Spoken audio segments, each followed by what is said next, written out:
ऐसा लगता है कि राहुल गांधी ने तय कर लिया है कि भारत के खिलाफ पाकिस्तान तो कुछ नहीं कर पाया, ऐसे में उन्हें ही भारत के खिलाफ मोर्चा खोलना पड़ेगा। जी हाँ, आप सही सुन रहे हैं। दोस्तों, राहुल गांधी बीते 24 घंटे में 2 बार ये सवाल पूछ चुके हैं कि भारत ने ऑपरेशन सिंदूर में कितने एयरक्राफ्ट खो दिए हैं।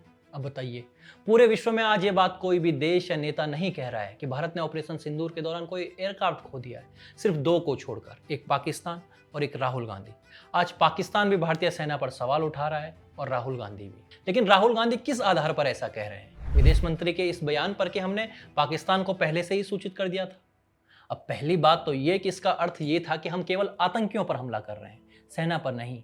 और ये पाकिस्तानी सेना के लिए एक चेतावनी थी कि दूर रहो, नहीं तो मारे जाओगे। एस जयशंकर विदेश मंत्री हैं। 2 देशों के बीच बातचीत उनके स्तर पर ही हो सकती है, लेकिन राहुल गांधी नहीं जानते कि एक सरकार कैसे काम करती है, खासकर मॉडर्न वॉरफेयर के समय, जहां युद्ध अलग अलग स्तर पर होता है और नैरेटिव वॉर में विक्टिम और विलेन दिखाने का खेल पहले से ही शुरू हो जाता है। राहुल गांधी की बुद्धि का स्तर इतना ही है, इसलिए वे ये नहीं समझ सकते कि भारत का सूचना देना कोई जानकारी शेयर करना नहीं था कि भाई हमारे फला लड़ाकू विमान तुम्हारे इन जगहों पर हमला करेंगे। ये कोई सूचना देना नहीं था, बल्कि एक चेतावनी थी। और विश्व में कहीं भी ऐसी स्थिति आती है तो यही होता है। इजराइल जब हमास पर हमला करने से पहले फिलिस्तीन को चेतावनी देता है, वहां के लोगों को जगह खाली करने का समय देता है, वो भी बाकायदा प्रेस कॉन्फ्रेंस करके। लेकिन वहां राहुल गांधी नहीं है, यहाँ है। दोस्तों, हमारे डीजीएमओ ने स्पष्ट कहा था कि हमारे कोई फाइटर जेट नहीं गिरे हैं। As for the details, what could have been, how many numbers, which platform did we lose?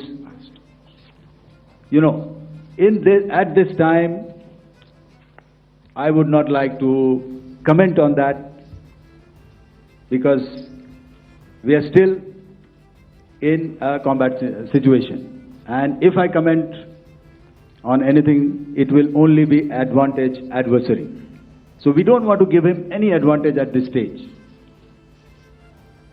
All I can say is that we have achieved our objectives that we selected and all our pilots are back home.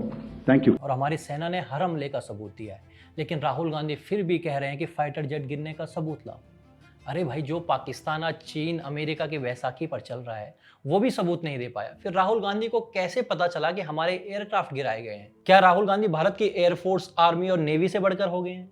ये सूचना उनके पास कहां से आ गई? दोस्तों, आप राहुल गांधी को पप्पू मत समझिए, वे एक बहुत ही खतरनाक खेल खेल रहे हैं।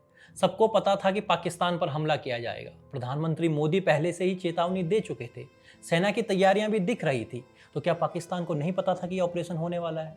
दरअसल राहुल गांधी जनता को राष्ट्र के खिलाफ और सेना के खिलाफ भड़काने का प्रयास कर रहे हैं, और ये कोई नई बात नहीं है, बल्कि राहुल गांधी हमेशा देश के खिलाफ ही रहे। साल 2016 में सेना ने पाकिस्तान में घुसकर सर्जिकल स्ट्राइक की, देश गर्व से भरा हुआ था, लेकिन राहुल गांधी ने कहा सबूत दो। इसी साल उन्होंने कहा ये खून की दलाली है।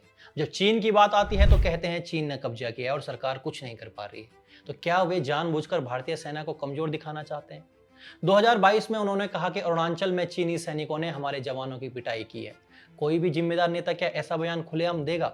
राहुल गांधी जब देश में होते हैं तो पाकिस्तान को ईंधन प्रोवाइड करवाते हैं, और जब विदेश में होते हैं तो चीन को। कैम्ब्रिज में कहते हैं कि भारत में लोकतंत्र खतरे में है, और चीन की तारीफ करते हुए बोलते हैं कि चीन शांति पसंद देश है। क्या उन्हें वाकई चीन की शांति दिखती है? वाशिंगटन में जाते हैं तो बोलते हैं भारत में सिखों की आज़ादी पर सवाल है। 2024 में अमेरिका में कहा चीन रोजगार दे रहा है, भारत फेल है। हर बार हर मंच पर देश की नीतियों को गलत साबित करना, सेना पर शक करना और चीन को महिमा मंडन करना, ये सब क्या इत्तेफाक है या फिर सोच समझकर सुनियोजित ढंग से बोला गया एजेंडा? दोस्तों, ये आप भी तय कीजिए। चीन के साथ एमओयू साइन करने वाले राहुल गांधी, तुर्की में कार्यालय खोलने वाले राहुल गांधी, और अब जब खुलेआम ऑपरेशन सिंदूर पर सवाल उठाने वाले राहुल गांधी। राहुल गांधी ने तो नेता प्रतिपक्ष की संवैधानिक गरिमा को भी तार तार कर दिया है। इस पर आपका क्या कहना है, हमें कमेंट बॉक्स में जरूर बताइए। धन्यवाद।